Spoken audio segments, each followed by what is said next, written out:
Hey, well, how's it going? Another video here. We're going to go over all of your lifts. We're going to talk about your programming coming up for the next week, and then we're going to go over some dietary stuff. So we'll start off with your press. Um, by the way, whenever I'm just saying press, this is always going to mean overhead press. The bench press specifically is going to be the one we're laying down. This wasn't too bad. This was, your pretty typical standard gym military press, but we need to change up a few things. Basically, what you're going to be doing with your upper body, with your wrists and your elbows, your stance from the lower body was pretty much fine. So we'll get through your unrack here. Okay, so the first things first is that your wrists are going to be in extension and they're going to be bent backwards. During your pressing movements, I want you to think about not having a wrist. So it should be joined with the forearm, should be cast perfectly straight, because what's happening is we're adding another joint into the movement, making it a little bit more complex than we need to. The next thing is going to be your bottom position. So as of right now, we'll see how our forearms are cambered out. We would ideally want those to be perfectly vertical. Okay, so just from an efficiency perspective, so we need that. So your grip is a little bit too wide. So if you want to move your grip in, basically until your hands fill this gap right here, such that your forearms are vertical in the bottom. That's what we need there. The next thing is going to be that your chest is just deflated in general, and you are looking probably at a spot somewhere between this elevation and this elevation on the ground right now, because your head is slightly tilted down. So we need you looking a little bit higher than that, somewhere up here. And then keeping more of an inflated chest position. So I'll show you some reference images of that, but you're trying to get a good bounce out of it, which is good. And at the bottom, so if you see how your head is tilted down, and I think right now you're actually looking somewhere about right there, we need your head to remain neutral through the top of the position. So not relatively too bad. We'll go over the bottom position. So if we look at this gentleman who's pressing right now, the first thing we'll note is that his wrists are going to be relatively straight. There's a slight bit of extension in them, but they're not anywhere near as bent as yours. So this is just going to make the entire thing a little bit easier on us. The next thing is that his elbows are out in front of the bar. Okay, so if you noticed on yours, your elbows were behind the bar, and to keep the bar over your elbows, you had to bend your wrists. In this situation, we want the wrists straight and the elbows out in front of the bar. So if we'll note, he's also leaned back a little bit to clear his head. So that's totally fine. I'm basically encouraged, so definitely feel free to if you'll need to once the weights get a little bit heavier.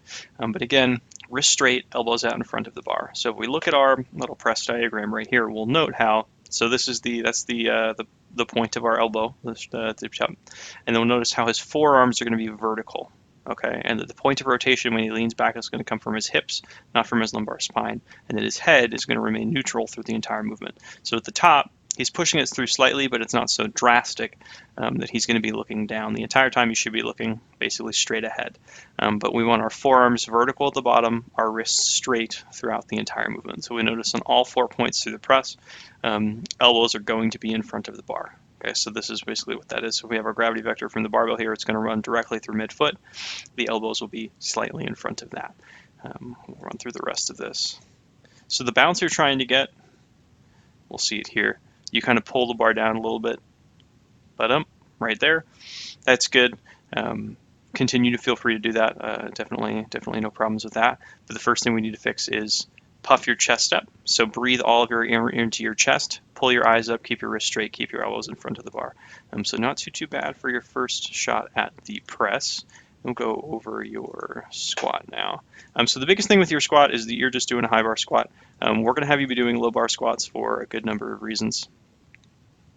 So pause this guy. We'll go over to our squat reference images. Boop, boop. There it is. Okay, so if we have our front squat on the left, our high bar squat on the middle, and then our low bar squat on the right. So if you remember back to your statics classes, so if we're going to say that here's the barbell in this gentleman's hands here, hands there, we're going to have our gravity vector bisecting the system right here.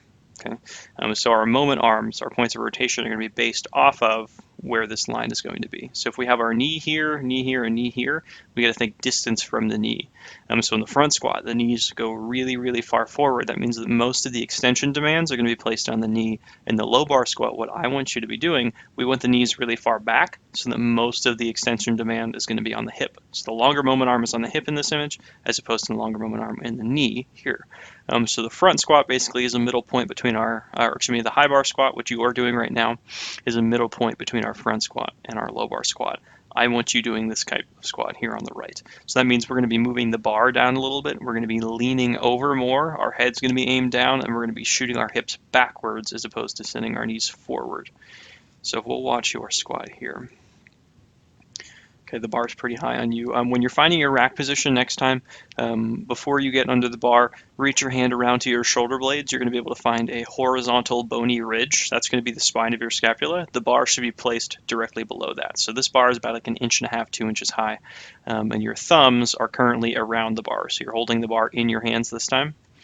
We want the bar, or we want the thumbs entirely around the bar. So this bottom position isn't actually too bad.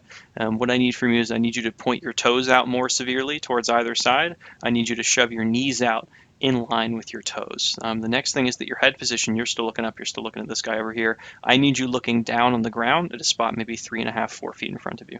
And then if we'll pull up a good image for this guy right here. So if we're looking at this gentleman, the bar is sitting low on his back, his thumbs are around the bar, and then we'll look kind of at where his hips are, his knees are, and his chest are. So his hips are being sent backwards. His knees aren't that far forward. His knees are out towards the side. And if we'll look at how drastic his toe angles, his toes aren't pointed forward. His toes are pointed out to the side. And then most importantly, he's dropping his chest down in between his knees. So again, if we look at our little stick figure guy on the right, we're going to have the 2 points of rotation here. We're going to have our knee and then our hips. I want less of the force having to be produced by the knee and more by the hip. It's going to be a more posterior chain dominant squat as opposed to a anterior for extension for the knee, which is going to make it a lot better for climbing, or at least so far in my experience. But the most important thing is that in the high bar squat, the bar's sitting about right here, right at the edge of his shirt. In the low bar squat, he's moved the bar down maybe about 2.5 inches. And this is going to make the torso segment a lot shorter, causing you to have to lean over, which is going to produce an image like this where the guy's chest is down in between his knees. So essentially, toes out, knees out, drop your chest between your knees, move the bar down maybe about 1.5 inches, 2 inches on your back. So the next thing we'll go over is your deadlift.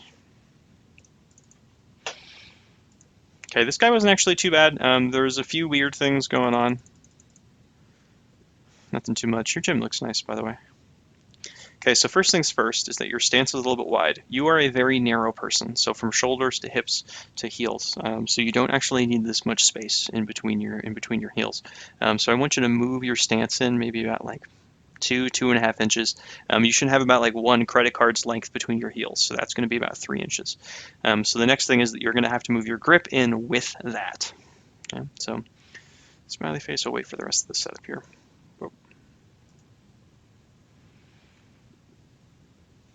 Okay, so your back extension is pretty good. That seems to be an amount of train, but if we'll notice what happened here, we'll slow it down. The bar was forward of midfoot, and then to break the bar off the ground, you had to let it drop backwards a little bit, and then your hips rose. I need your hips to stay in this position the entire time. So we'll go back through that again, and then we'll slow this down a lot. I want you to pay attention to your hips, and then pay attention to what the bar is actually doing.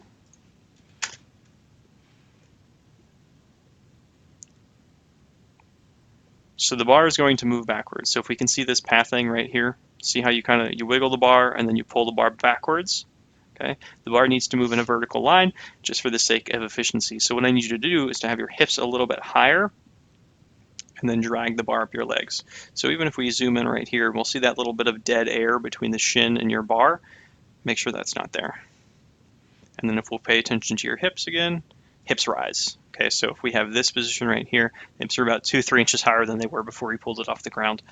So in the 5-step deadlift setup, walk up, get your stance, which is going to be pretty narrow for you, and have 1 inch between your shins and the bar. You're going to reach down and grab the bar without rolling it forward or backwards, and you're going to keep your hips exactly where they are.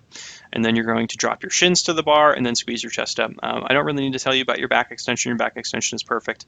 But the only other thing is your head. So again, if we were to path with your spine straight, curved up there, ideally we don't want that. So I want your nose aimed somewhere down here, and you can even move one of the clips. That's a pretty helpful moniker for you. Move one of the clips, aim your nose at the clip. You can leave your eyes up. That's totally fine in terms of the gaze, but your nose needs to be pointed slightly more down. So if we look at our deadlift positions here. Okay, so position 1 is where I'm going to want you to be. Position 2 is what a lot of people do. And then position 3, it's more of a harder to find error. You don't see that too often. But essentially, when in your deadlift, you went from a less drastic version of position 2 to position 1. So the reason the bar is not going to break off of the ground before you get into position 1 is that your lats aren't going to be at the correct angle of pull. So when your hips are too low, you can't actually generate the correct amount of force onto the bar. So you won't be able to break the bar off of the ground. So your hips went from low, and then your hips rose up. You got to position 1, and then it was able to pull off the ground successfully. So that was that little kick between low hips, try to start your pull, force under the bar, hips up, and now it breaks off the ground. At heavier weights, it will not even remotely budge unless you are into the correct position. So make sure you're keeping your hips really high. And again, in all 3 of these images, we're seeing that the cervical spine, so your head is going to remain neutral. So his nose is basically pointed down 5 or 6 feet in front of him. So that's what's going to be going on for your deadlift. And it was the same error for the rest of the reps. And then the next thing is going to be that I want you to reset fully in between your reps. So you kind of bounce these off the ground.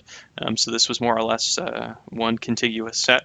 I want these to be treated almost as 5 singles. So the bar is going to come to a dead stop in between the reps. Of course, that's what the version of the deadlift is. Once this gets heavy, you don't want to bounce, 400, because if one side hits a one individual millimeter before the other side, it's going to get all wonky. Touch and go just makes it a little bit fuzzy. But I want you just to crank that thing up with your back, keep your extension tight, aim your head down a little bit, and keep your hips up. So that is good for your deadlift. Overall, these lifts went pretty well. As for your programming for next week, so we're going to start with a pause squat. So we'll keep the same weight, so we'll go 145. Pause squat, 3x5 at 145. I'm really focusing on the bottom position, so that's going to be leaning over, chest between the knees, keeping your head down. For your bench, we'll take that to 3x5 at 125. Do get a video of this for me. For your deadlift, we'll take this to 2x5 at 185. And then for your chin up, if we can get one set to failure with added amounts of 25, so get a weight vest or a dumbbell, put it between your legs, some of that effect. Strap 25 pounds to your waist. I'm sure you'll have it. It's a rock climbing gym.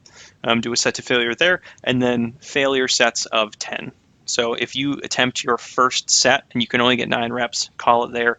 If you can keep busting out 10s, keep busting out 10s. So this means like, hey, you know what? I did 3 sets of 10, and on my 4th attempt at a set of 10, I only got 8 reps. Call it there. As the week goes on, I'll be needing to see your videos to kind of make those decisions. Once you kind of get out of this beginner phase, I'll be able to give you week blocks at a time. That way everything will make a little bit more sense. So like for these guys over here, I can just kind of prescribe a whole week at a time because I know how they're going to respond a little bit more. So once I get this information from you, I'll be able to make more decisions for here. As for your diet, we're going to be adding in 60 to 80 grams. I would like more, but we'll start off with their protein per day. This is going to be coming really from your breakfast. Your dinner, you seem to be getting an amount of protein in. That's just kind of our cultural, our dinner habits at least. But this is going to be in the form of protein. I have some really good vegan proteins. I'll send you the links for those guys. Just either put those in oatmeal or just take it like medicine, drink it like a shake in the morning. But we'll make sure we're getting 40 grams in the morning at least. Some amount of protein during your lunch, and then your dinner habits can stay relatively the same. With the seitan and the tofu, more honestly of those things. So there's still an amount of argument in the air as the actual protein contents of some of these things, because of course sometimes they're made with different flours and the gluten structure isn't always as reliable as people say it is in terms of the macronutrient breakdown. So the more is better. If you were getting a higher quality animal protein, we could probably say that you can be relatively conservative with it, but there's no real health detriment to getting in more. It's really only going to be beneficial for your goals. So we're just going to be adding in a good bit of that, and then I'll write that up and then send that to you. This video is primarily going to be about your lifting, but if you have any questions about that, let me know.